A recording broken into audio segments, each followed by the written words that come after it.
नमस्कार, सुप्रभात। आज 12 जनवरी गुरुवार, Bhishma school of Indic studies की ओर से मैं स्वाति यादव आप सभी का बहुत-बहुत स्वागत करती हूँ। पिछले 1 साल से जीवन का भारतीय प्रतिमान ये व्याख्यान माला Bhishma series of IKS talks में चल रही है और आज इसका 51वां भाग है। हमारे मार्गदर्शक है दिलीप केळकर सर। दिलीप केळकर सर, नमस्कार, प्रणाम। नमस्कार। शांति मंत्र से हम सत्र का आरंभ करेंगे। ओम पूर्णमदः पूर्णमिदं पूर्णात् पूर्णमुदच्यते पूर्णस्य पूर्णमादाय पूर्णमेवावशिष्यते। ओम शांति शांति शांति। आज हम जानने वाले हैं जीवन का भारतीय प्रतिमान, इसके बारे में। मैं केळकर सर से विनती करती हूँ कि वो अपना व्याख्यान शुरू करें। धन्यवाद। धन्यवाद स्वाति जी।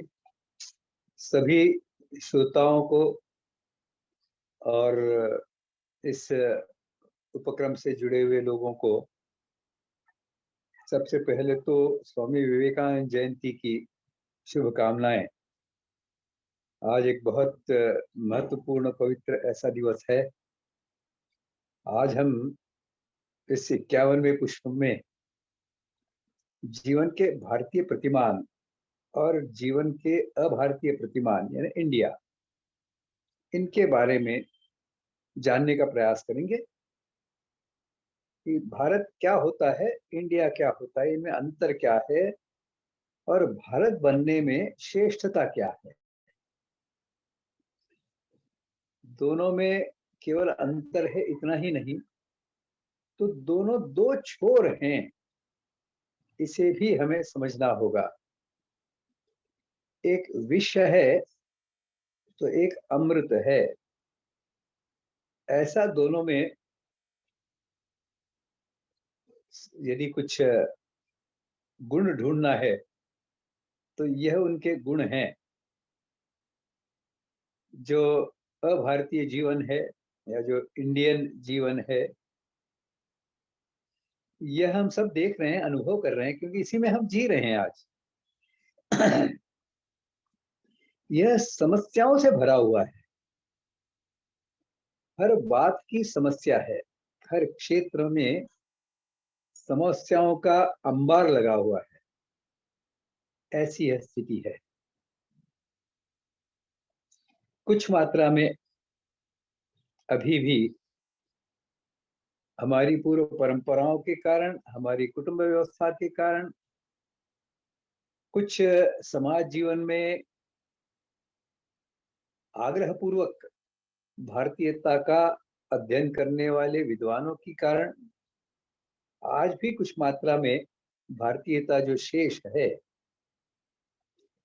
जिसका परिचय अभी हमें कभी कभी होता रहता है, लेकिन मोटे तौर पर तो हमारा सारा जीवन यह इंडियन बन गया है, अभारतीय बन गया है, ऐसा हम कह सकते हैं। पूरे 50 सत्रों में, 50 व्याख्यानों में हमने इन दोनों को समझने का प्रयास किया है। विविध क्षेत्रों के संदर्भ में, विविध विषयों के संदर्भ में, समाज जीवन के संदर्भ में, समाज जीवन की रचनाओं और व्यवस्थाओं के संदर्भ में, सृष्टि निर्माण की मान्यताओं के संदर्भ में, उन सबका समावेश अत्यंत संक्षेप में ही एक सत्र में हो सकता है। यह हम सब जानते हैं, समझते हैं। हम प्रयास करेंगे कि उसमें के जो मर्म बिंदु हैं उनको लेकर हम आज का विषय समझने का प्रयास करेंगे।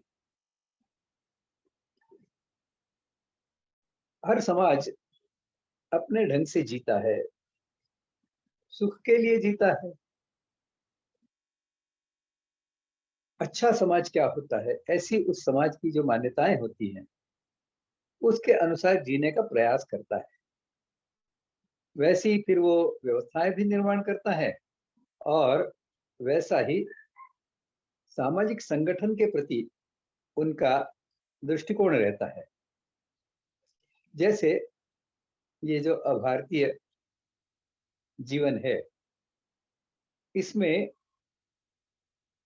ऐसा माना जाता है कि जितना इंस्टीट्यूशनलाइजेशन, यानी जितनी अधिक संख्या में संस्थाएं और संगठन रहेंगे समाज में, वह समाज सबसे अधिक प्रगतिशील, अधिक विकासशील, विकसित ऐसा माना जाता है, श्रेष्ठ माना जाता है।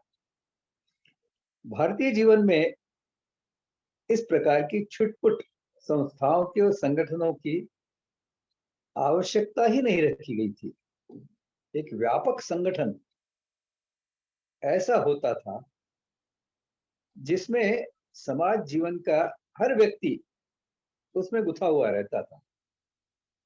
उसको दायित्व बोध कराने की व्यवस्था होती थी और उसके योगदान की और उसके आधार पर सारे समाज को समस्या मुक्त, अभाव मुक्त, सुख शांति युक्त बनाने की ऐसी सहज प्राकृतिक ऐसी व्यवस्था भारतीय जीवन के प्रतिमान में की गई थी।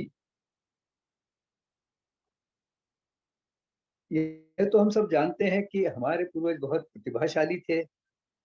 उन्होंने मनुष्य क्या है, सृष्टि क्या है, समाज क्या है, जड़ चेतन क्या है, ऐसे जीवन से संबंधित सभी पहलुओं का बहुत गहराई से विचार किया था। और उसके आधार पर जो चिंतन था, अध्ययन था, शोध कार्य था, उसके आधार पर उन्होंने पूरे जीवन की रचना खड़ी की थी। अब पूरे जीवन में कौन कौन सी बातें आती हैं, बहुत संक्षेप में दोहरा लेते हैं हम। सबसे पहली बात तो होती है कि उस समाज की सृष्टि निर्माण की मान्यता क्या है। आज नई पीढ़ी तो लगभग 0% बच्चे ऐसे होंगे जो जानते हैं कि भारतीय सृष्टि निर्माण की मान्यताएं क्या हैं। जो भी विद्यालय में पढ़ते हैं, घर में तो पढ़ाया नहीं जाता, घर तो शिक्षा का केंद्र रहा नहीं है। जो विद्यालय में पढ़ाया जाता है वही बच्चे सीखते हैं, और फिर वो डार्विन की और मिलर की ऐसे जो मान्यताएं हैं, या उन्होंने जो एक विचार सामने रखे हैं, हाइपोथेसिस सामने रखे हैं, उसके आधार पर हमारे बच्चे भी कहने लग जाते हैं कि हम तो बंदर की औलाद हैं, हमारे पूर्वज बंदर थे, बंदर से हम मानव बन गए। सरासर झूठ। ऐसा एक भी उदाहरण पाया नहीं गया कि जो बंदर के शरीर में है और जिसका ध्वनि यंत्र मनुष्य जैसा काम करता है। बंदर को हंसते हुए नहीं देखा गया कभी। कितना भी प्रगत, बिल्कुल गुरिल्ला जैसा, मानव जैसा 2 पैरों पर चलने वाला ऐसा बंदर भी है, हंस नहीं सकता। तो इतनी मिथ्या ऐसी सृष्टि निर्माण की कल्पनाएं हमें विद्यालय में सिखाई जा रही हैं। कुछ समाज ऐसे हैं जिनकी भी इनसे भिन्न है सृष्टि निर्माण की मान्यता। वो कहते हैं उनका जो सर्वशक्तिमान गॉड या अल्लाह था, सर्वशक्तिमान तो नहीं कह सकते, क्योंकि इस अल्लाह या गॉड का जो इम्प है या जो शैतान है उस पर कोई बस नहीं चलता, तो सर्वशक्तिमान कैसे हो गया। लेकिन ये जो गॉड या अल्लाह या यहोवा जो है, वो उसने 5 दिन में सृष्टि निर्माण की। छठे दिन आदम का निर्माण किया, यानी पुरुष का निर्माण किया। उसके मनोरंजन के लिए ईव का निर्माण किया, हवा का निर्माण किया, और आदम से कहा कि ये जो सब सृष्टि 5 दिन में निर्माण की है, छठे दिन किया, ये सब तुम्हारे उपभोग के लिए है। आज मुख्यतः मोटे तौर पर दुनिया भर में जो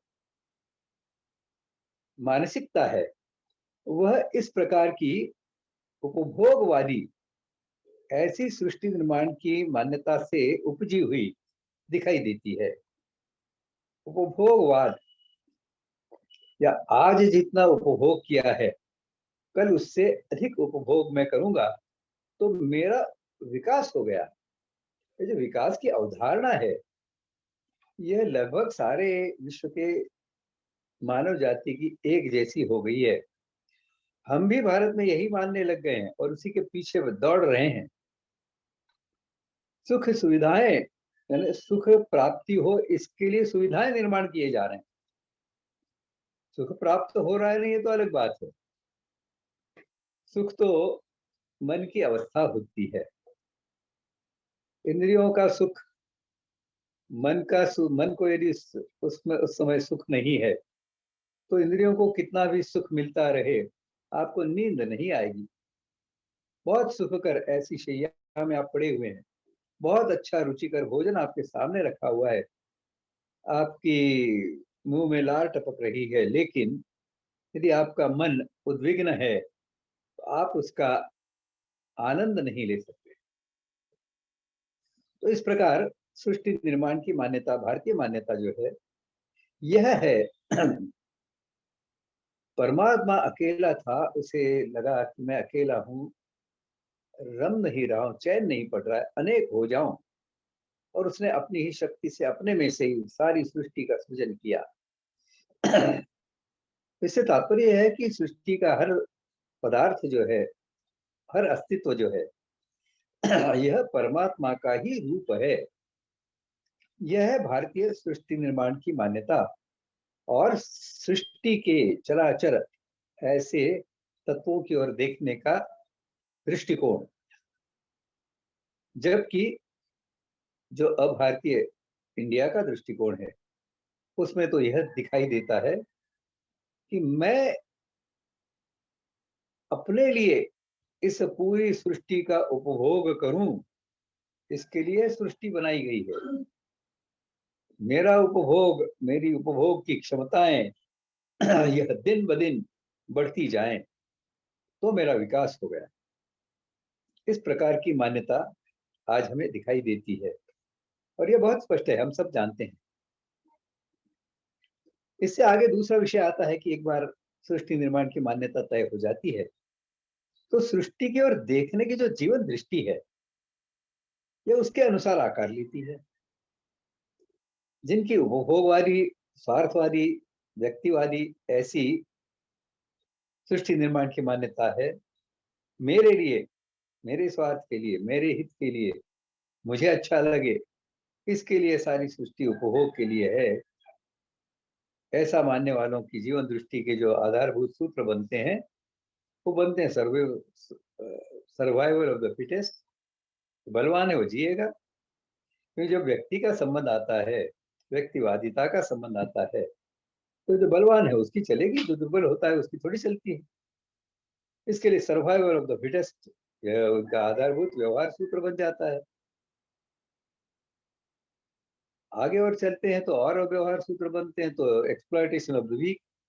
ये दुनिया है, ये मैं उनसे श्रेष्ठ हूँ, मुझमें जो मन और बुद्धि और चित्त, जो स्मरण शक्ति है अद्वितीय है, अंदर किसी भी दुनिया के मानव छोड़कर अस्तित्व में वो नहीं है।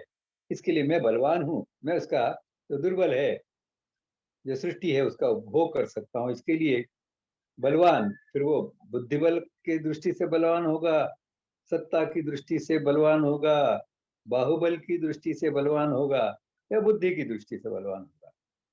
वह अन्य लोगों का शोषण तो करेगा ही sir, exploitation of the weak, दुर्बल का शोषण। फिर वो पुरुष होगा तो स्त्री का शोषण करेगा, क्योंकि स्त्री शारीरिक दृष्टि से दुर्बल है। वो समाज है तो दुर्बल समाज का शोषण करेगा। वो देश है तो अन्य देशों का शोषण करेगा। यह स्वाभाविक माना गया, ये तो होगा ही। और यही इस जीवन के अभारतीय प्रतिमान का व्यवच्छेदक लक्षण भी है। अपने स्वार्थ के लिए मैं दूसरों का जो स्वार्थ है उसका हनन कर दूं,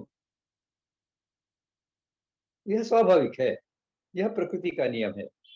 वास्तव में देखा जाए तो हम सब जानते हैं, तो जंगल का कानून है, जंगल में चलता है ऐसा। लेकिन जंगल में भी शेर खरगोशों को खाते हैं तो ठीक है, लेकिन शेर की भूख और शेरों की संख्या मर्यादित होती है, और शेर अपनी भूख से ज्यादा पशुओं को मारते नहीं है सामान्यतः। इस कारण जंगल में शेर भी जीते हैं और खरगोश भी जीते हैं। लेकिन यह जो अभारतीय मानसिकता से जो समाजग्रस्त हैं, उनकी तो इस जो अभिलाषा है उसकी कोई सीमा नहीं है। मैं कितना संचय करूं संपत्ति का, सुख साधन संसाधनों का, इसकी कोई सीमा नहीं है। एक एक हम देखते हैं तो ऐसे व्यक्ति, ऐसी कॉर्पोरेट्स दिखाई देती हैं कि जिन्होंने इतनी बड़ी संपत्ति खड़ी की है, निर्माण की है। व्यक्ति के रूप में देखें तो समझ में आएगा कि शायद 100, 150, 1000 पीढ़ी तक चिंता की आवश्यकता नहीं होगी, इतना संपत्ति संचय कर लिया। अब यह जो है, यह असुरक्षितता की भावना के कारण है। मैं अकेला हूं, मुझे कुछ हो गया तो मुझे कौन देखेगा, मेरी चिंता कौन करेगा। तो मेरे पास धन होना चाहिए तो फिर मैं खरीद सकता हूं। तो इस अभारतीय जीवन में यह माना जाता है कि पैसे से सब खरीदा जा सकता है। स्त्री का शील खरीदा जा सकता है, पुरुष का विवेक खरीदा जा सकता है, पुरुष का सम्मान किया खरीदा जा सकता है, और बाकी सृष्टि के जो न बोलने वाले मूक ऐसे अस्तित्व हैं, उनका भी शोषण किया जा सकता है। इस प्रकार से जो जीवन दृष्टि है, इसमें भी जमीन आसमान का अंतर है। एक सृष्टि तो एक सृष्टि निर्माण की मान्यता के अनुसार तो माना जाता है कि जिस प्रकार से मेरे अंदर परमात्मा तत्व है, ऐसा ही इन सब अस्तित्वों में है। मेरे लिए जीने के लिए आवश्यक जितना है उतना लेने का तो मुझे अधिकार है, लेकिन उससे आगे, उससे अधिक कुछ भी मैं लेता हूं, कुछ भी उपभोग करता हूं, तो वो चोरी है। और ये बलपूर्वक मैं उसका उपभोग करता हूं तो वो डकैती है। एक और तो उपभोग बढ़ाते जाना, दूसरों को परेशानी निर्माण करते हुए भी अपना विकास करते जाना। ये पर्यावरण की समस्याएं क्यों निर्माण हुई हैं? सब जानते हैं पर्यावरण का प्रदूषण हो रहा है और इसकी हानि पूरी मानव जाति को होगी। लेकिन 2 बार पृथ्वी सम्मेलन हो चुके हैं, अर्थ समिट हो चुकी हैं, लेकिन उससे कोई प्रत्यक्ष परिणाम दिखाई नहीं दे रहा। प्रदूषण की मात्रा दिन ब दिन बढ़ती जा रही है, और ये कम होगी, इस प्रकार की कोई मानसिकता विश्व के सामने, और इस प्रकार की कोई उपाय योजना विश्व के सामने दिखाई नहीं दी।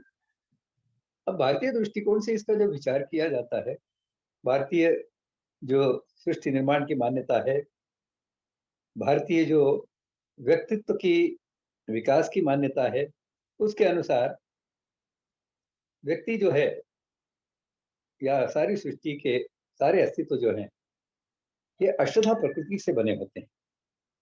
तो अष्टधा प्रकृति में से जो पंच महाभूत है, उनके प्रदूषण का तो कुछ मात्रा में विचार चलता है, उसे दूर करने के प्रयास हो रहे हैं।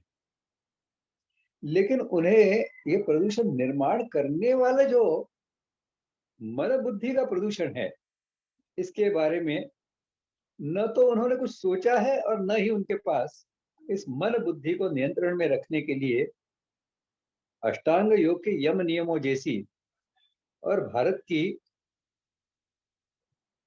वर्णाश्रम धर्म जैसी श्रेष्ठ मानव निर्माण करने की न तो उनके पास प्रणाली है, और न ही इसे स्वीकार करने की बुद्धि है। इस कारण हम देख रहे हैं कि दिनों दिन सामरिक दृष्टि से अलग अलग प्रकार के शस्त्र निर्माण हो रहे हैं जो पूरी मानव जाति को विनाश की कगार की दिशा में ले जा रहे हैं। जिस प्रकार से अभी बायोटेक्नोलॉजी का एक छोटा सा प्रयोग हुआ और दुनिया में मानव जाति सब त्रस्त हो गई। कोरोना का कहर जो हमने देखा है, अनुभव किया है, ये किसी एक दुष्ट व्यक्ति के द्वारा पूरे विश्व को बंधक बनाने जैसा हो गया होगा।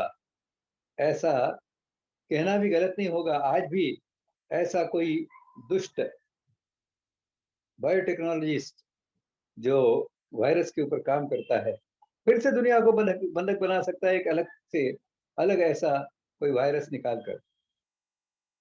लेकिन आज भी इसकी चर्चा नहीं हो रही। इस प्रकार की जो सूक्ष्म जो होती है वो बड़ी व्यापक होती है, बड़ी शक्तिशाली होती हैं। ऐसी सूक्ष्म टेक्नोलॉजी जो है, इनके हस्तांतरण के लिए पात्रता की कसौटी बहुत कठोर रखनी होगी। ऐसा कोई विचार पूरे दुनिया भर में और भारत में इसका विचार अवश्य हुआ होता है, लेकिन भारत का इंडिया बनने के कारण ऐसा कोई विचार देश भर में होता दिखाई नहीं दे रहा। तो इस प्रकार से जीवन की ओर देखने की जो दृष्टि है और उसके कारण अन्य मानव जाति के साथ और सृष्टि के साथ व्यवहार करने के हमारे जो व्यवहार सूत्र हैं वह भी भिन्न हो जाते हैं। हमारे व्यवहार सूत्र कहते हैं सर्वे भवन्तु सुखिनः, आत्मवत् सर्वभूतेषु वसुधैव कुटुम्बकम, क्योंकि इनका आधार आत्मीयता है। प्रत्येक सृष्टि के अस्तित्व में परमात्मा तत्व है, इसके लिए हम सब में आत्मीयता है। और इस आत्मीयता का तकाजा ये है कि हम सब, और उसमें सबसे बलवान मनुष्य होने के कारण सबसे श्रेष्ठ ऐसी विधाएं उसके पास होने के कारण इसका सबसे अधिक दायित्व मानव जाति पर आता है। एक ढंग से कहें कि पूरा दायित्व जो है मानव जाति पर आता है, क्योंकि केवल मानव जाति को ही मन, बुद्धि और चित्त इसकी शक्तियां मिली हैं, जो अन्य जो जीव जातियां हैं उनमें बहुत ही दुर्बल हैं। वह इस दृष्टि से न तो प्रकृति को बिगाड़ सकते हैं, न प्रकृति को सुधार सकते हैं। वो तो प्रकृति सुसंगत जीवन जीते रहते हैं। तो मानव है जो अपनी क्षमताओं के कारण प्रकृति को बिगाड़ता है, मानव जाति में समस्याएं निर्माण करता है। प्राकृतिक समस्याओं को हल करना तो दूर रहा, इन प्राकृतिक समस्याओं को और बढ़ाता है और उसके साथ में मानव निर्मित समस्याओं का पहाड़ खड़ा कर देता है। एक स्मॉल इज ब्यूटीफुल करके पुस्तक थी, उसमें लेखक लिखते हैं, एक डॉक्टर बैरी कॉमनर का उद्धरण करते हैं कि बैरी कॉमनर क्या कहते हैं। The gigantic problems today the world is facing are not because of the failures of technology, but they are because of the so-called successes of technology. पर हम वास्तव में वही देख रहे हैं कि जिस प्लास्टिक निर्माण को हम एक बहुत बड़ी सफलता मानते हैं, बहुत बड़ी व्यापकता से मानव जाति के जीवन को व्याप रहा है,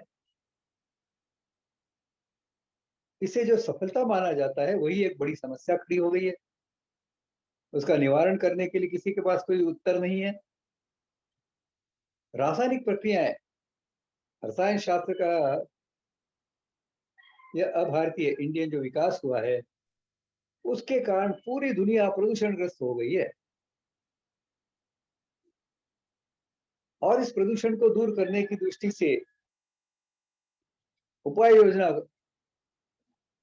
एक औपचारिक तरीके से कुछ चलती रहती है, लेकिन वो कितनी प्रभावी है हम सब जानते हैं। आप किसी भी इंडस्ट्रियल स्टेट जिसमें कुछ केमिकल इंडस्ट्रीज भी हैं, वहां पर हो क्या, ये वहां पर पहुंचते ही आपको लगेगा कि आप किसी अलग वातावरण में आ गए। वहाँ की हवा प्रदूषित है, वहाँ का जमीन पर बहने वाला, नालियों में बहने वाला जल प्रदूषित है। सर अगर आवाज रुक रुक कर आ रही है। तो मैं तो इसमें कुछ नहीं कर सकता, क्योंकि मेरे यहाँ आवाज तो बराबर आ रही है, आप एक बार अपना नेटवर्क चेक कीजिएगा। यहाँ आवाज बराबर है। तो यह पानी बहेगा तो जमीन भी, जो भू तत्व है पंच महाभूतों में से, वह भी प्रदूषित होगा। यह तो हो रहा है। और प्रदूषण नियंत्रण मंडलों के होते हुए भी यह सब हो रहा है। अलग प्रकार से इसको ठीक करने की दृष्टि से, सुधारने की दृष्टि से जो अनुमति दी जाती है, उसकी मात्रा धीरे धीरे धीरे धीरे बढ़ती जा रही है। तो प्रदूषण को मान्यता देते जा रहे हैं। ये परिस्थिति यहाँ है। भारतीय जीवन में विचार होता है तो फिर, जैसे हमने साइंस एंड टेक्नोलॉजी के व्याख्यान में हमने जाना था कि हमारे यहाँ तो 3 कसौटियां लगती हैं। सबसे पहली कसौटी थी, वो प्रकृति के प्रदूषण में यदि उसका कुछ योगदान होता है तो वो टेक्नोलॉजी नहीं चलेगी। दूसरी कसौटी सामाजिकता में यदि कुछ हानि होती है तब भी नहीं चलेगी। और व्यक्ति को व्यक्तिगत स्तर पर भी यदि वह टेक्नोलॉजी हानिकारक है तो उसका सार्वत्रिकीकरण नहीं होने दिया जाएगा। अब यह जो टेक्नोलॉजी के कारण निर्माण होने वाली जितनी भी समस्याएं हैं, उन सब समस्याओं को जड़ मूल से दूर करने की प्रक्रिया है।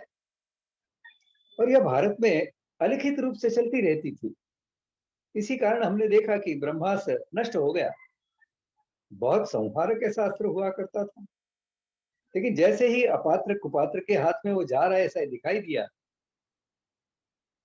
ब्रह्मास्त्र का जो तंत्र ज्ञान था, टेक्नोलॉजी थी, प्रौद्योगिकी थी, उसको नष्ट होने दिया। कहने का तात्पर्य है, यह बताने का तात्पर्य भी यह है कि भारतीय जीवन का जो प्रतिमान है, यह प्राकृतिक समस्याओं को दूर करता है। जहां पूरी तरह से वो दूर नहीं हो सकती, वहां उसका जो भय है, उस भय को दूर करता है। तो दूसरी ओर मानव निर्मित जो समस्याएं हैं, उनका निर्माण ही नहीं होने देता।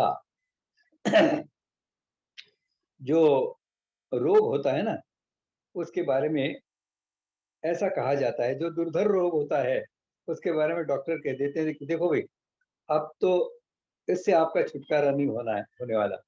बस आप आराम से, आनंद से जितना जी सकते हो जियो। यानी enduring with the सिकनेस, तो बीमारी के साथ में जियो। दूसरा इससे आगे का चरण आता है क्यूरिंग, यानी वो बिगाड़ जो हुआ है उसको दुरुस्त कर दो। उससे पहले का विचार प्रिवेंशन का होता है। लेकिन प्रिवेंशन के बारे में वर्तमान जो एलोपैथी है, जो इंडिया का प्रतिनिधित्व है स्वास्थ्य के क्षेत्र में, वो ऐसा प्रतिबंधक के बारे में कुछ बात नहीं करता है। भारतीय विचार तो इस प्रतिबंधन के लगाने की आवश्यकता ही निर्माण न हो, प्रतिबंधात्मक कुछ करने की आवश्यकता ही निर्माण न हो, ऐसे जीवन की प्रतिष्ठापना, जिसे हम कह सकते हैं बियॉन्ड प्रिवेंशन, इस प्रकार की जीवन की रचना हो, ऐसा जीवन हो, ऐसी व्यवस्थाएं हो, ऐसा सामाजिक संगठन हो, ऐसे मानव निर्माण की रचना हो। तो इस प्रकार से हम देखते हैं कि ये दोनों जो प्रतिमान हैं, इनमें जमीन आसमान का अंतर है। एक में विष ही विष भरा हुआ है, तो दूसरे में अमृत है। एक बहुत बड़ा रोग कुछ अपने को भारतीय कहलाने वाले जो विद्वान लोग हैं, इनमें भी फैल गया है। इनको लगता है कि भारतीय विचार तो समन्वय का विचार है, इसलिए ये जो अभारतीय है इसके साथ में हम समन्वय करके कुछ दोनों से श्रेष्ठ ऐसा कुछ निर्माण करें। अब प्रश्न तो यह है कि दोनों एक दूसरे के बिल्कुल विपरीत है, इनका समन्वय कैसे किया जाए। जैसे हिंदू समाज की मान्यता है कि पत्थर में भी भगवान होते हैं, वो मूर्ति पूजा करता है। और दूसरा समाज है इस्लाम, जो मानता है कि मैं बुत परस्त यानी मूर्ति पूजक ऐसा न माना जाऊं, मूर्ति तोड़ना मेरा कर्तव्य है। अब आप बताइए इनमें सामंजस्य कैसे निर्माण होगा। एक को तो लगता है कि बहुत सत्कर्म कर रहा है, इससे वो जन्नत में जाएगा, और दूसरे को लगता है कि उसके विपरीत यानी मूर्ति पूजा करने से मुझे मोक्ष की दिशा में आगे बढ़ने के लिए वो मार्ग मिलेगा। इनका समन्वय कैसे होगा। एक की धारणा है कि पराई स्त्री माता के समान होती है, तो दूसरे समाज के साथ में सामने पराई और अपनी ऐसा कोई भेद ही नहीं रहता। लड़ाई में जीती हुई महिलाएं तो लूट का हिस्सा होती हैं और उनका जैसा चाहे उपयोग जो जीतने वाले मुसलमान है वो कर सकते हैं। अब दोनों में जमीन आसमान का अंतर है। अब समन्वय कैसे होगा। स्वामी विवेकानंद जी ने अपने भाषण में विदेशों में कहा था, कैसा फर्क है भारतीय और अभारतीय समाजों में। उन्होंने कहा था कि हमारे यहाँ तो अपनी पत्नी छोड़कर बाकी सब स्त्रियों को माता के समान माना जाता है, और आपके यहाँ अपनी माता छोड़कर बाकी सब स्त्रियों को प्रोस्पेक्टिव वाइफ यानी संभाव्य पत्नी के रूप में देखा जाता है। अब समन्वय कैसे होगा। क्या ऐसे दो कुटुंब एक छत के नीचे रह सकते हैं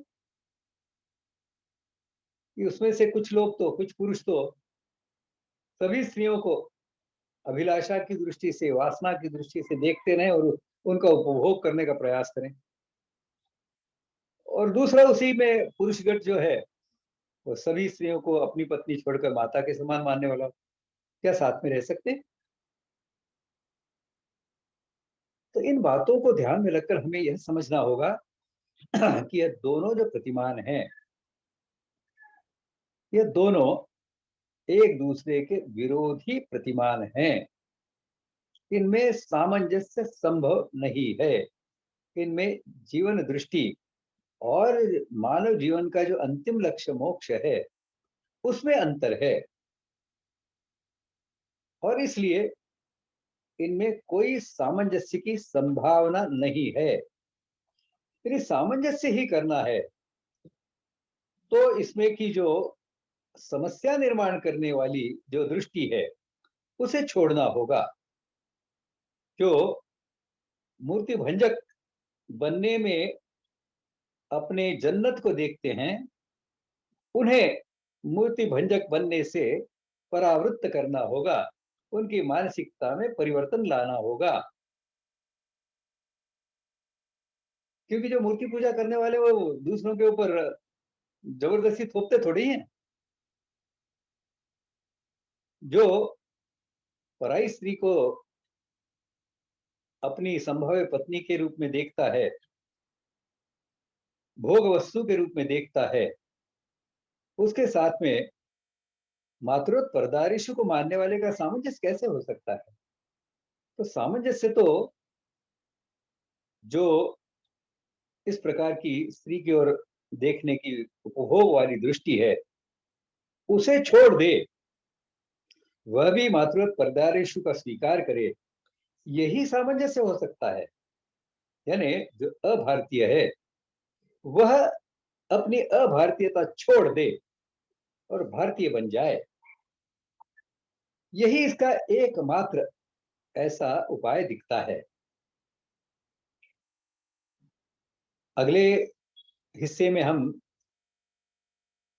इसके कुछ उदाहरण लेकर प्रत्यक्ष जीवन को किस प्रकार से इस अभारतीय प्रतिमान ने व्याप डाला है, इसको समझने का प्रयास करेंगे, जिससे हमें किस प्रकार से अलग अलग क्षेत्रों में जीवन के भारतीय प्रतिमान की प्रतिष्ठापना की आवश्यकता है, ये समझ में आएगा। अभी मैं स्वाति जी से निवेदन करता हूं कि वो अपनी भीष्म इंडिक के बारे में जो निवेदन करना है वो करें। स्वाति जी। जी सर।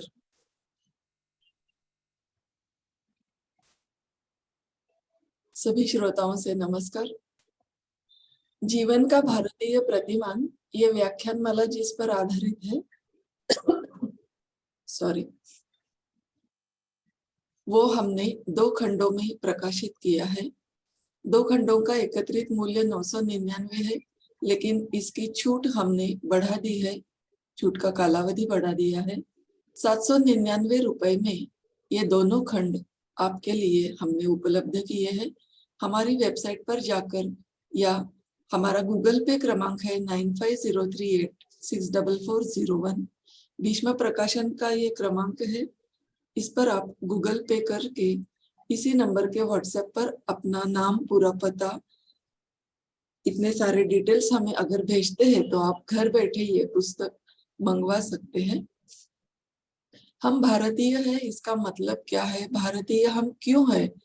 हमारी विशेषताएं कौन सी है? भारतीय जीवन की श्रेष्ठता का परिचय कराने वाला और सर्वे भवन्तु सुखिनः को पोषित कराने वाला, और महत्वपूर्ण बात यह है कि सिर्फ बताया नहीं गया है कि ये कैसे करें, इसके बारे में भी हमें मार्गदर्शन मिलता है। ऐसा विचार प्रवर्तक ये ग्रंथ हमारे हर एक भारतीय के घर में होना चाहिए, ये हमारी इच्छा है, आकांक्षा है। इसलिए हम ये बार बार आपसे आह्वान करते हैं कि आप इसका प्रचार प्रसार कीजिएगा, ये खरीदी कीजिएगा और ये पढ़ लीजिएगा। दिलीप केळकर सर द्वारा लिखित और एक महत्वपूर्ण ग्रंथ है कुटुंब सुदृढ़ीकरण। कुटुंब जहाँ शिक्षा की शुरुआत होती है, समाज की जो नींव होती है, वो आज ध्वस्त हो गई है। इसकी क्या कारण है? हमारी परंपरा क्या थी और हम सुदृढ़ कुटुंब से वसुधैव कुटुंब तक कैसे पहुंच सकते हैं, इसके बारे में बहुत अच्छी तरह से इसमें बताया गया है। इसके कुल पृष्ठ 200 है और मूल्य 350 है, लेकिन मात्र 250 रुपए में ये हमने आपके लिए उपलब्ध किया है।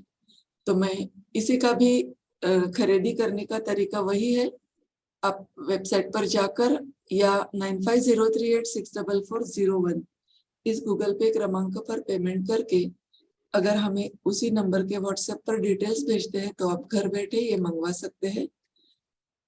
मैं आपसे फिर एक बार विनती करती हूँ कि अपने समविचारी दोस्तों में, रिश्तेदारों में ये बात ज्यादा से ज्यादा फैलाइएगा। धन्यवाद। धन्यवाद स्वाति जी। फिर आगे बढ़ते अपने विषय की ओर। तो ये जो व्यवहार सूत्र हैं, यह वास्तव में प्रत्यक्ष समस्याएं निर्माण करने वाले सूत्र होते हैं या समस्याओं का निराकरण करने वाले सूत्र होते हैं।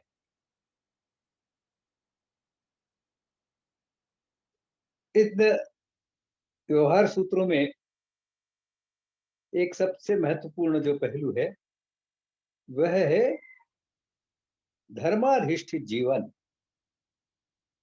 धर्म के बारे में हम पहले जान चुके हैं, कई व्याख्यानों में हमने बार बार धर्म के बारे में स्पष्टीकरण किया है कि धर्म का अर्थ रिलीजन या मजहब नहीं होता। इनकी कोई तुलना ईसाइयत या इस्लाम से नहीं हो सकती। ये दोनों मजहब हैं, रिलीजन हैं।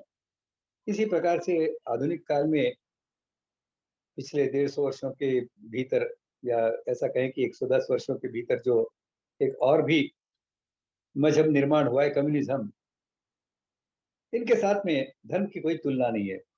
धर्म तो सृष्टि संचालन, सृष्टि के निर्माण और सृष्टि के लय के जो नियम है वही धर्म के नियम होते हैं।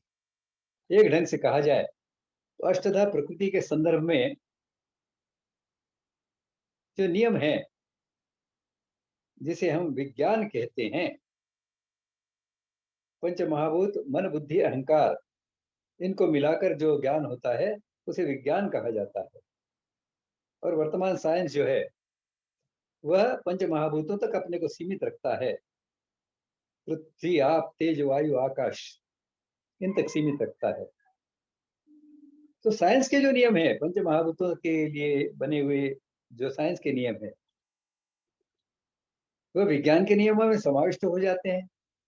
अष्टधा प्रकृति में पंच महाभूत भी आ जाते हैं। और धर्म तो परमात्मा से लेकर परमात्मा, जीवात्मा, ऐसे सभी प्रकार के जितने भी सृष्टि के अस्तित्व हैं, उन सब के जो धारणा के यानी बने रहने के जो नियम हैं उन्हें धर्म कहा जाता है। इतनी व्यापक धर्म की परिभाषा है, धारयति इति धर्मः। इस दृष्टि से मानव जीवन यह जब धर्माधिष्ठित होता है तो जीवन का प्रतिमान भारतीय बनता है। ये जो वर्तमान जीवन है, इसमें और भारतीय जीवन में, धर्माधिष्ठित जीवन में अंतर क्या है? तो वर्तमान जो अभारतीय जीवन है, इसमें जीवन सत्ताधिष्ठित होता है, बलवानाधिष्ठित होता है। इसलिए हम देखते हैं भारत में भी शासन सर्वोपरि है। लेकिन शासन सर्वोपरि है ऐसा कहते समय भी ध्यान में ऐसे आता है, ऐसे कई प्रसंग अभी पिछले कुछ वर्षों में ही हमने अनुभव किए हैं, जब शासन हतबल हो गया है। किसी दूसरे के बलवान होने के कारण, किसी दूसरे की जो उपद्रव निर्माण करने की जो शक्ति है, उसके कारण शासन बेबस हो गया है। ऐसे हमने उदाहरण देखे हैं। एक तो उदाहरण अभी हाल का ही हल्द्वानी का है। एक उससे पहले दिल्ली में जो किसानों का आंदोलन चला, उसका है। शासन हतबल हो गया। यहाँ तो न्यायाधीश ने यह न्याय दे दिया, हाई कोर्ट ने जो न्याय दिया था उसको गलत ठहराकर सर्वोच्च न्यायालय ने, वैसे तो सर्वोच्च न्यायालय इतनी जल्दी संज्ञान लेता नहीं है, लेकिन ऐसे मामलों में जहां उपद्रव मूल्य बहुत अधिक हो सकता है, वहां वह संज्ञान लेता है। इस प्रकार से यह बलवानाधिष्ठित है। शासन की कई नीतियां यह जो धनबल से संपन्न है उनके हित के लिए बनती हैं। स्वाभाविक है कि शासन चलाना है, आपको चुनाव लड़ने हैं, जीत कर आना है तो बहुत सारा पैसा लगेगा।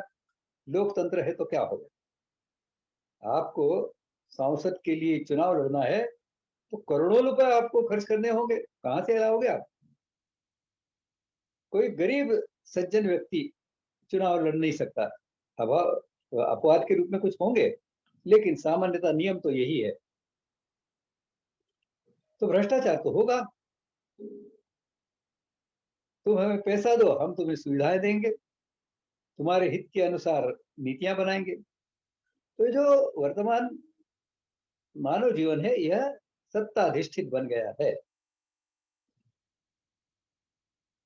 जो बाहुबल है, जो बुद्धि बल है, जो सत्ता का बल है और जो धन का बल है, इनकी चलती है। अब तो परिस्थितियां ये हो गई हैं कि जो दुर्बल भी है वह भी अवसर मिले तो जो मजबूर है उनका शोषण करने लग जाता है। जैसे किसी शहर में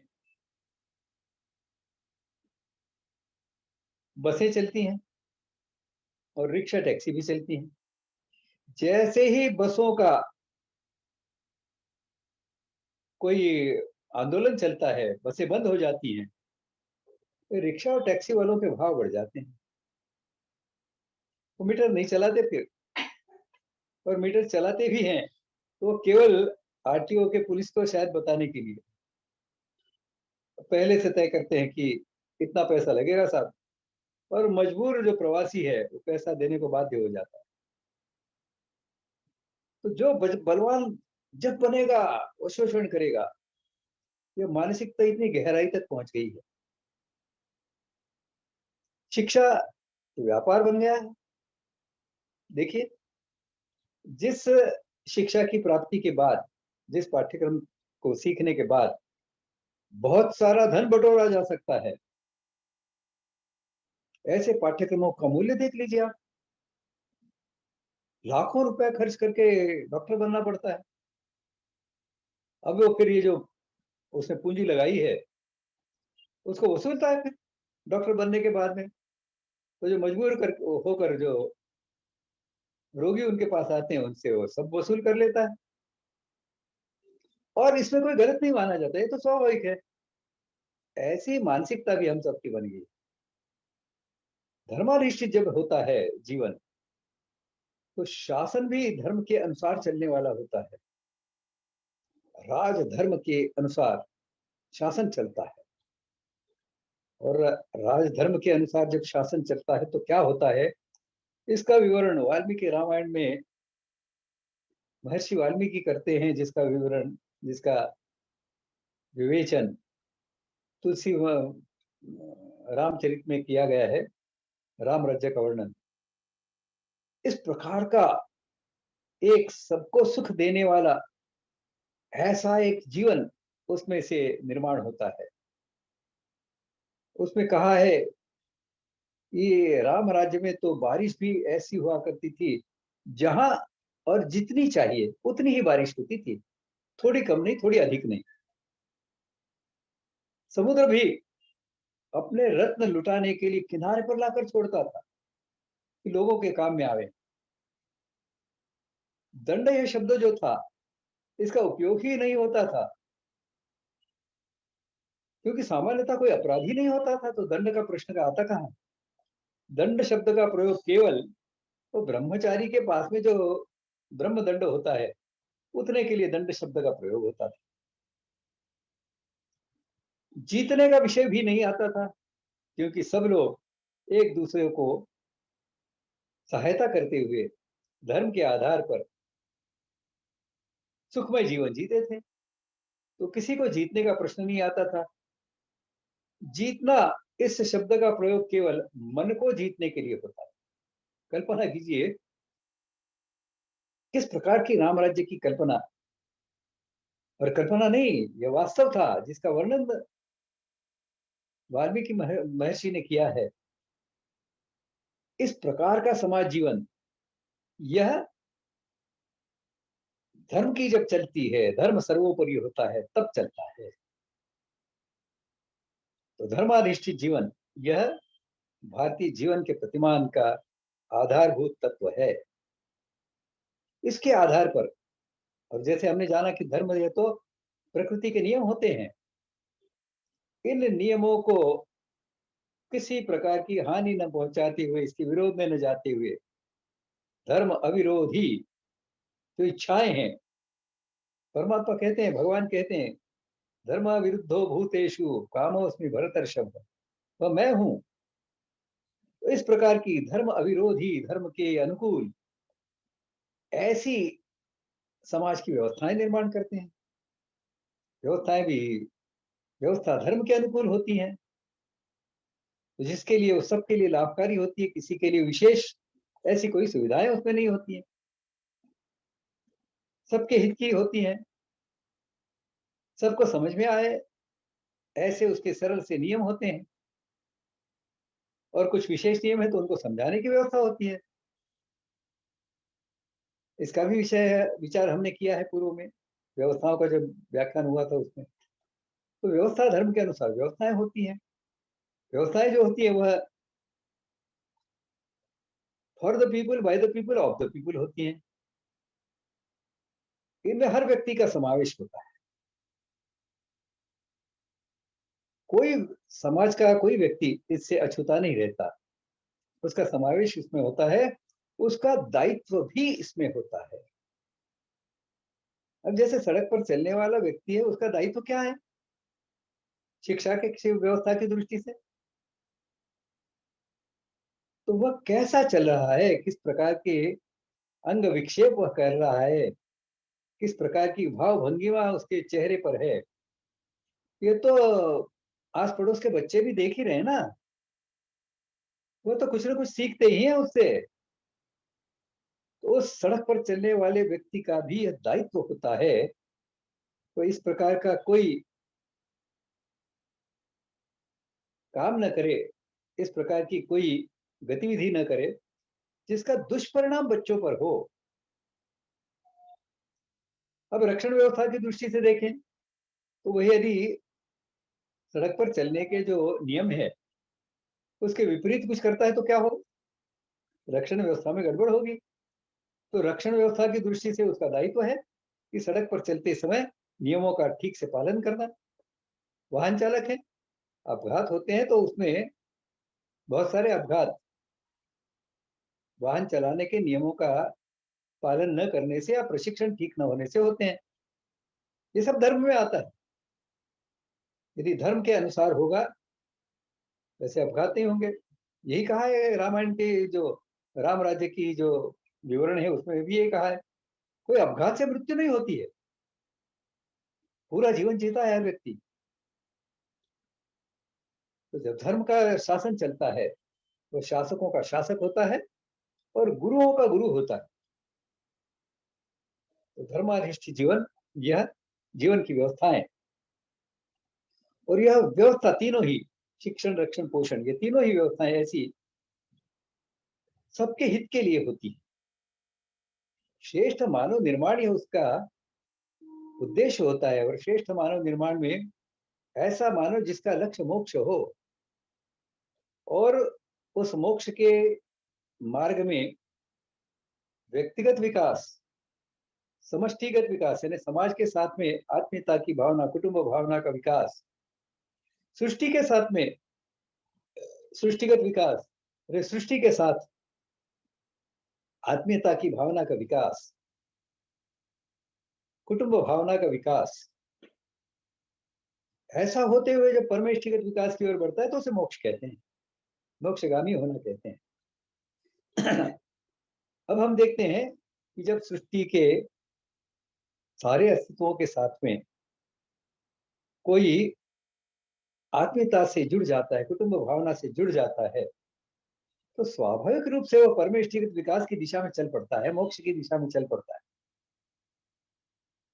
तुकाराम महाराज कहा करते थे, उरलो उपकारा पुरता, बस अब कुछ मेरे अपने लिए जीने का कुछ रहा ही नहीं है, जो कुछ भी मेरे लिए जीना है तो औरों के लिए जीना ही मेरा जीना है। यही मोक्षगामिकता का लक्षण है। इस प्रकार से सारी सृष्टि के साथ में एकात्मता की भावना का विकास, इसी को हमारे पूर्वजों ने कहा वसुधैव कुटुंबकम। अब जो वसुधैव कुटुंबकम, सर्वे भवन्तु सुखिना, इस प्रकार के आधारभूत तत्व लेकर व्यवस्थाएं बनती हैं तो स्वाभाविक रूप से मानव जाति समस्या मुक्त हो जाती है। हम देखते हैं एंगस मेडिसन ने जो आर्थिक सर्वेक्षण किया था सन 1 से लेकर ईस्वी सन 1 से लेकर ईस्वी सन 2000 तक के कालखंड का, अलग अलग देश समाजों के अर्थव्यवस्था का जो सर्वेक्षण किया था, उससे स्पष्ट होता है कि भारत में, अंग्रेज भारत में आए तब तक भारत का जो जीडीपी था, सकल घरेलू उत्पाद, यह विश्व के 24.5% था।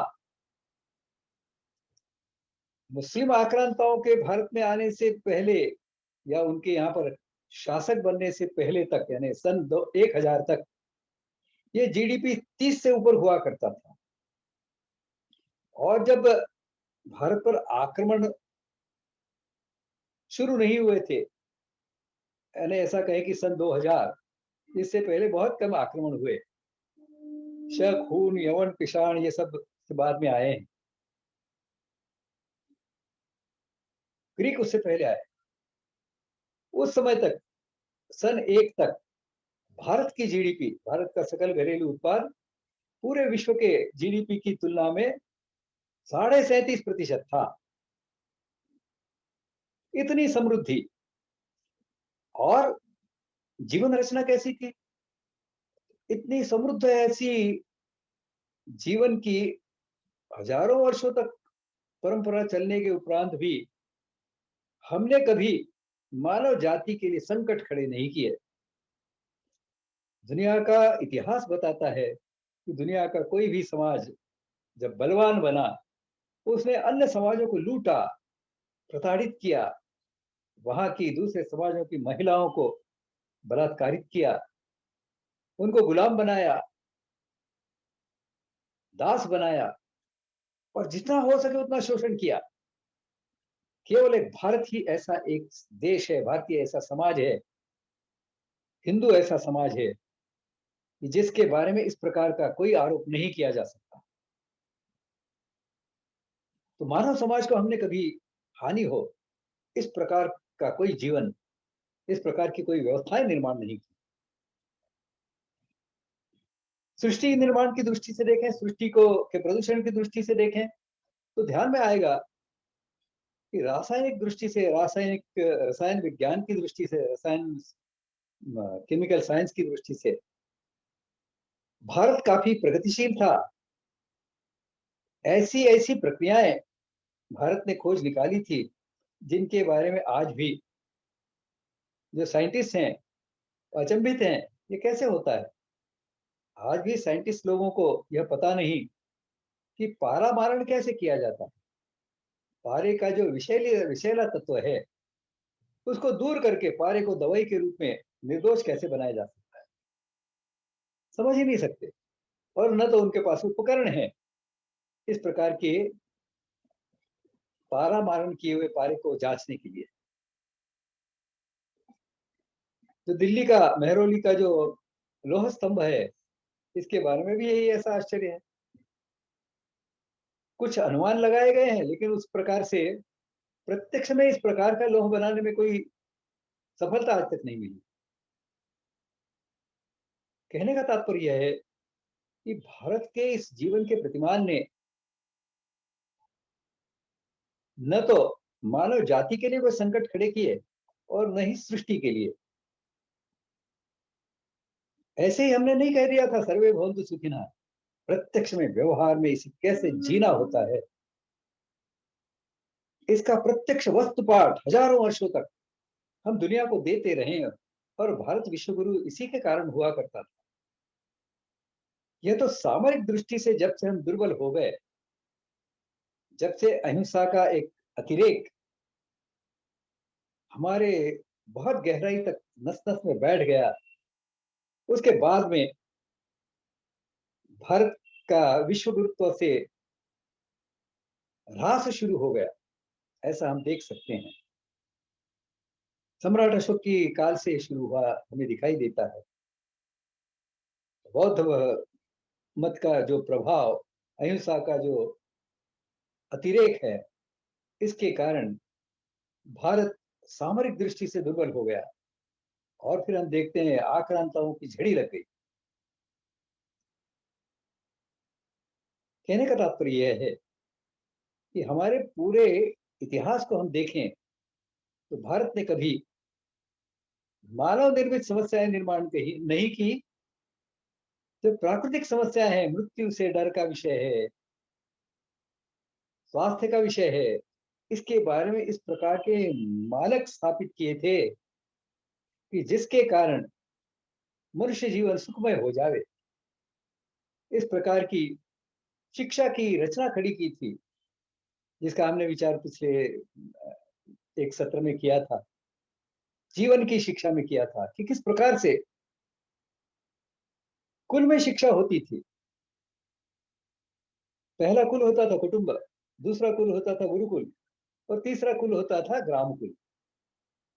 और ग्रामकुल, गुरुकुल और कुटुंब, तो कुल होने के कारण इसमें जिस प्रकार की शिक्षण व्यवस्था श्रेष्ठ बन सकती है, जिस प्रकार से श्रेष्ठ मानव निर्माण की प्रक्रिया चल सकती है, वह अन्य जिसमें कुल भावना नहीं है, जिसमें कुटुंब भावना नहीं है, जिसमें आत्मीयता का समावेश नहीं है, ऐसी कोई शिक्षण व्यवस्था इसकी तुलना में खड़ी नहीं हो सकती।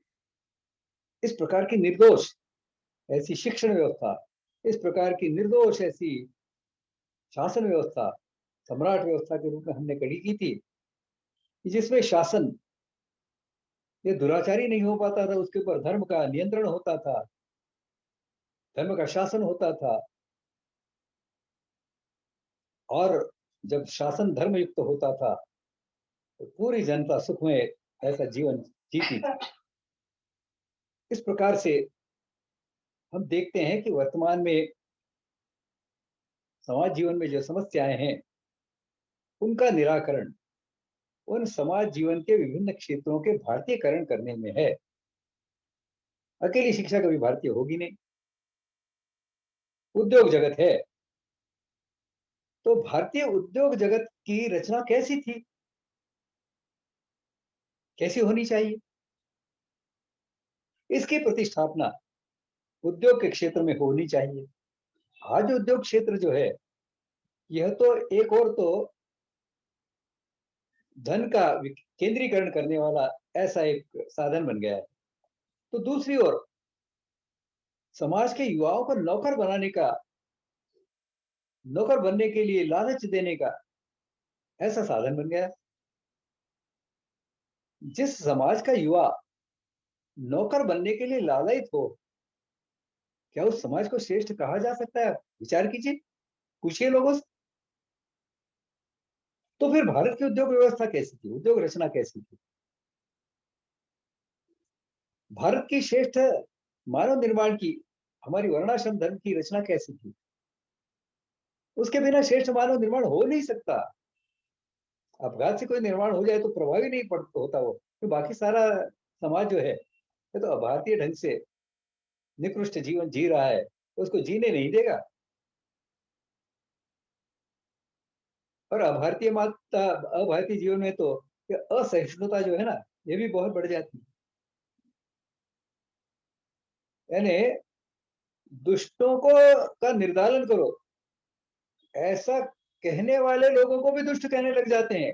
ये जो असहिष्णु लोग होते हैं, जो स्वतः तो असहिष्णु रहते हैं, दूसरों को जीने नहीं देते, लेकिन जो सज्जन है उसके ऊपर होने वाले अत्याचार को वो जब विरोध करता है तो विरोध करते हुए इसके लिए उसको दोषी माना जाने लग जाता है। आज यही होता दिखाई देता है। हिंदू समाज यदि अपने ऊपर होने वाले अत्याचार, अपने ऊपर होने वाले जो न्यायिक और संवैधानिक ऐसे जो बंधन है, ऐसे जो दबाव हैं, उसके विरोध में हिंदू यदि खड़ा हो जाता है तो उसे असहिष्णु कह दिया जाता है, उसे संविधान का विरोधी कहा जाता है, उसे लोकतंत्र का, जनता का विरोधी कहा जाता है, मानवता द्रोही कहा जाता है। वास्तव में तो मानवता द्रोही वे हैं जो सज्जनों की रक्षा करने के लिए कोई शक्ति खड़ी होती है तो उसका विरोध करते हैं। गो रक्षा करने के लिए कोई लोग खड़े होते हैं, उनका विरोध करने वाले जो है वह अधर्मी हैं, वह द्रोही हैं। लेकिन वर्तमान में ऐसा दिखाई नहीं देता। कानून उनके पक्ष में है, शासन संविधान उनके पक्ष में है। तो इंडिया को यदि भारत बनाना है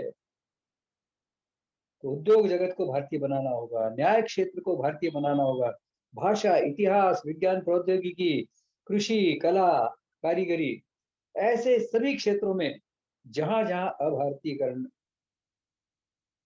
फैला हुआ है उसे दूर करके इन सब के भारतीयकरण की दृष्टि से प्रयास करने होंगे, विचार करना होगा। यह विचार कैसे होगा? फिर से भारत विश्व गुरु कैसे बनेगा? फिर से भारत तुलसी रामचरित में जो राम राज्य का वर्णन है, इस प्रकार का समाज जीवन कैसे प्रस्थापित कर सकेगा? इसका विचार हम अपने अपने अगले व्याख्यान पुष्प में करेंगे। यहाँ मैं इसको संक्षेप में बताकर विराम देता हूँ। वैसे विषय तो बहुत बड़ा है, एक ढंग से देखा जाए तो जो 52 व्याख्यान है ये सब मिलकर यह विषय है जो आज का विषय है हमारा। मैंने तो उसको संक्षेप में आपके सामने रखने का प्रयास किया है। यहाँ मैं अपनी वाणी को विराम देता हूँ। अगला विषय, अगले व्याख्यान का हमारा विषय होगा भारत फिर विश्व गुरु बनेगा, उसकी परिवर्तन की प्रक्रिया क्या होगी आदि। ये सब हमारा अगले व्याख्यान का विषय होगा। धन्यवाद। स्वाति जी,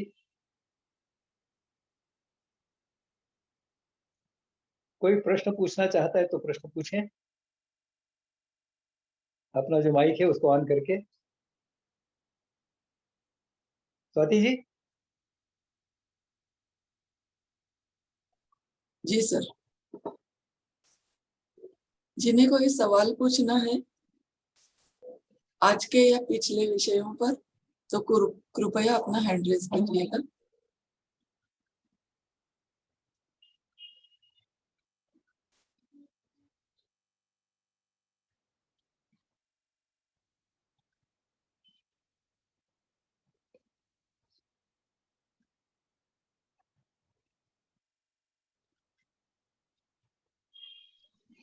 कुलकर्णी जी पूछना चाहते हैं। कुलकर्णी जी अनम्यूट करके पूछिए।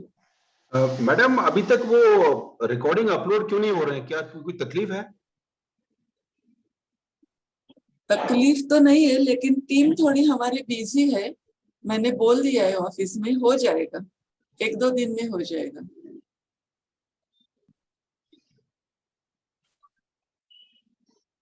YM पूछना चाहते हैं, अनम्यूट करके पूछिए।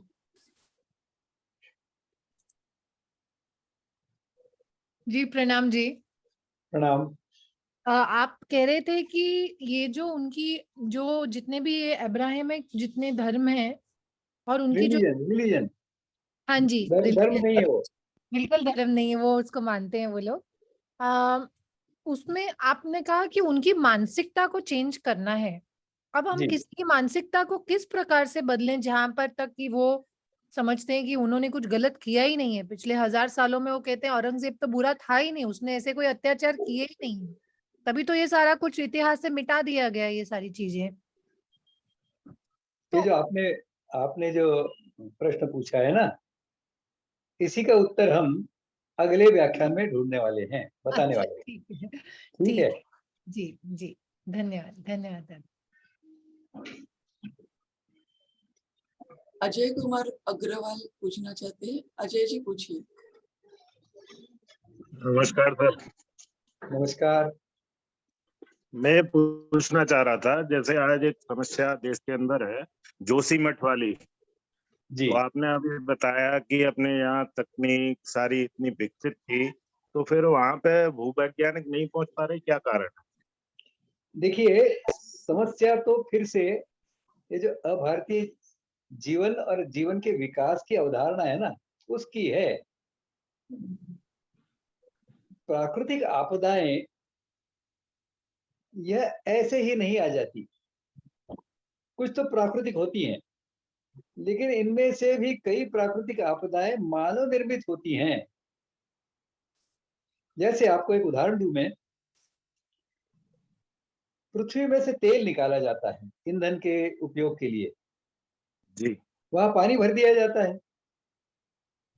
अब पानी का आपेक्षिक घनत्व और तेल का आपेक्षिक घनत्व, इसमें अंतर होता है। तो जी इसके कारण जो भूगर्भ में हमने परिवर्तन किया है, जो तेल था यह तो प्राकृतिक था, उसकी जगह पर अप्राकृतिक पानी हमने भर दिया। तो पानी उसमें छोड़ते हैं तो तेल हल्का होने से ऊपर उठ के बाहर आता है। यही प्रक्रिया चल रही जी है सब जगह पर। तो वहां पर हम पानी भर देते हैं। अब इसके परिणाम क्या होंगे यह तो जानते नहीं। जो भूगर्भ शास्त्री हैं इसके बारे में कुछ नहीं जानते। वो तो ऐसा हो गया तो कैसे हुआ होगा इसके ऊपर विचार करने वाले लोग हैं।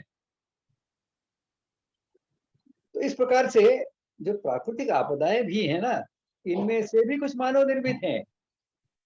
कुछ तो प्राकृतिक आपदाएं स्वाभाविक होती है, प्रकृति का जो स्वभाव है जी वह नाश की ओर ले जाने वाला है। अब जैसे आप घर को रंग रोगन करते हैं तो खराब कैसे हो जाता है भाई? तो प्रकृति तो उसको बिगाड़ती रहती है, जी आपको बार बार उसको ठीक करना पड़ता है, क्योंकि वो मानव निर्मित है। आपने झोपड़ी बनाई तो जो हवा पानी है वो झोपड़ी को खराब करने के लिए आप गुफा में रहेंगे तो वहां आपका कुछ नहीं बिगड़ेगा, लेकिन आप मानव निर्मित झोपड़ी बनाएंगे, घर बनाएंगे, तो उसके लिए हानि तो पहुंचाएगा। तो प्राकृतिक आपदाएं भी होती ही हैं, लेकिन प्राकृतिक आपदाओं को झेलने का साहस और सामर्थ्य यह भारतीय जीवन में निर्माण होता है। इसके लिए हम देखते हैं ये जो बड़ी बड़ी नदियां हैं, इनको जब बहुत बड़ी मात्रा में पानी आता है जी तो उत्तर भारत की जो नदियां हैं उनमें तो 2 बार आता है। एक जी बार जब बारिश में आता है और दूसरा गर्मियों में आता है, बर्फ पिघलती है। जी और दोनों ही किनारों पर रहने वाले जो गांव हुआ करते थे, वहां की रचना ऐसी हुआ करती थी कि जैसे ही बाढ़ के दिन दिखाई देते थे, वो अपना बोरिया बिस्तर वहां से लपेट के पड़ोस के कहीं चले जाते थे जी और वो बारिश का प्रभाव जो था, पानी जो था, उससे मुक्त हो जाते थे, वापस लौट आते थे। अब ये प्रकृति के साथ में प्रकृति का जो डर था, उस डर को दूर करने का प्रयास तो इन्होंने कर लिया था, उपाय योजना ढूंढ ली थी। आज क्या हो रहा है? आज ऐसी जो बस्तियां हैं, उनको इस प्रकार से बनाया जा रहा है कि जो इस पानी को अन्यत्र कहीं दुष्परिणाम के लिए छोड़ देता है और बस्ती को बचा लेता है। जी यह तो मानव ने उन नदियों के लिए जो स्वाभाविक है, प्राकृतिक है, उसके विरोध में कुछ किया है तो प्रकृति प्रकोप तो बताएगी। तो इस दृष्टि से ये जो जोशी मठ का भी विषय है, यह भी वास्तव में देखा जाए तो अभी तो उसका ठीक से विश्लेषण हुआ नहीं है, जी कितना यह मानव निर्मित है और कितना प्रकृति जन्य है। लेकिन हम देख रहे हैं कि चीन के भारत पर जो आसन्न संकट के कारण जो भारत को हिमालय की कंदराओं में जिस प्रकार से विकास के कार्य करने पड़ रहे हैं, कि नहीं तो हमारी सेना वहां पहुंच नहीं सकती। जी इसके लिए रास्ते बनाए जा रहे हैं, इसके लिए टनल बनाई जा रही हैं। अब यह तो सब प्रकृति के साथ में एक ढंग से खिलवाड़ ही है। तो आज हमारे दुर्भाग्य से कहिए या विश्व के दुर्भाग्य से कहिए, यह अनिवार्य हो गया है। लेकिन इसका कारण भी तो हम ही हैं, जी हमारे पंडित जवाहरलाल नेहरू ही हैं, जिन्होंने चीन को तिब्बत के ऊपर आक्रमण करके जी तिब्बत को अपना चीन का हिस्सा बनाने के लिए अनुमति दे दी। वास्तव में जिस समय चीन यह कर रहा था, उस समय चीन की कोई शक्ति नहीं थी, भारत की शक्ति भी पर्याप्त थी, रोक जी सकते थे। तो हमारे ही करतूतों का परिणाम है जो भोग रहे हैं कि चीन हमारी सीमा तक आके बैठ गए। इतना ही नहीं, सीमा के अंदर घुस गया। बिल्कुल अक्साई का हिस्सा चीन के कब्जे में है, हम अभी तक छुड़ा नहीं पा रहे हैं। जी तो इस प्रकार से यह मानव निर्मित समस्या है। तो इस दृष्टि से जोशी मठ का भी ठीक से विश्लेषण होने की आवश्यकता है और उससे योग्य दिशा, जो विकास के पीछे लगे हुए लोग हैं, उनकी मानसिकता में परिवर्तन के लिए उसे दिशा देने की आवश्यकता है। कि कुछ शायद इसमें प्राकृतिक हो सकता है, जो प्राकृतिक है उसको तो हम नकार नहीं सकते, जी उसके साथ में तो समायोजन करना होता है। जैसे मैंने नदी का उदाहरण बताया कि नदी के बहाव के साथ में समायोजन करके लोग जीते थे, हजारों वर्षों से जीते थे।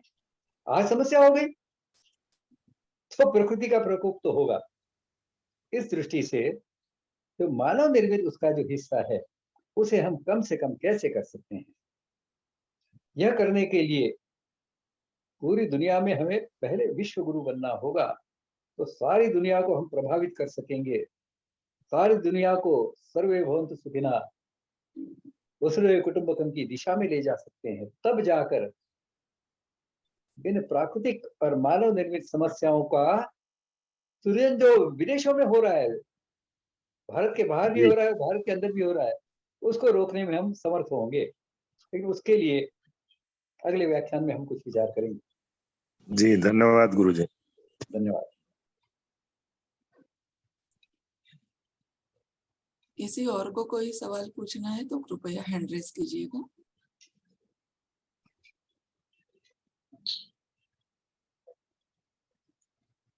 नहीं, आज के सारे सवाल हो चुके हैं। आज के सत्र का समारोप हम शांति मंत्र से करेंगे।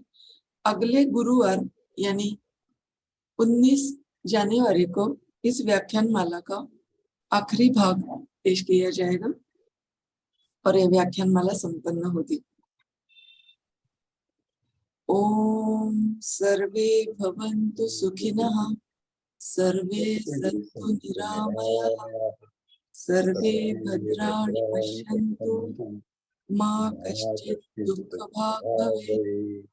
ओम शांति शांति शांति। धन्यवाद। दिलीप जी नमस्ते। नमस्ते। बहुत दिनों में बात नहीं हुई हमारी।